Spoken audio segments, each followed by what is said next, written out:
ajira. Madam Governor, tunataka kuomba uweze kushughulikia hii swala ya ukosefu wa ajira kwa vijana na watu wote. Hii pesa inaibwa, hii pesa inakuliwa kwa hizi maministry na nini kwa katika county. Hiyo pesa ingekuwa imefanya kazi kubwa sana, hata kama ni kuajiri vijana kadhaa kazi. Kwa hivyo nataka kuambia Madam Governor, sisi kama watu wa Nakuru tunakupenda na tunakuhitaji, na mimi nasema wewe ni two-term governor. Tuendelee hivyo na utoke kwa ofisi ufanye kazi, ufanyie wananchi kazi. Hiyo ndio sisi tunataka.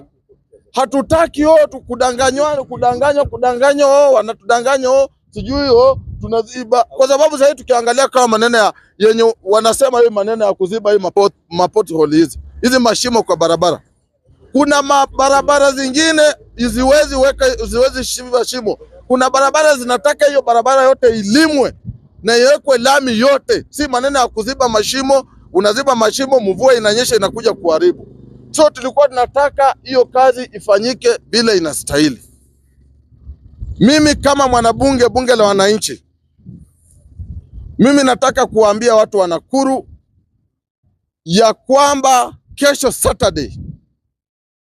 Saturday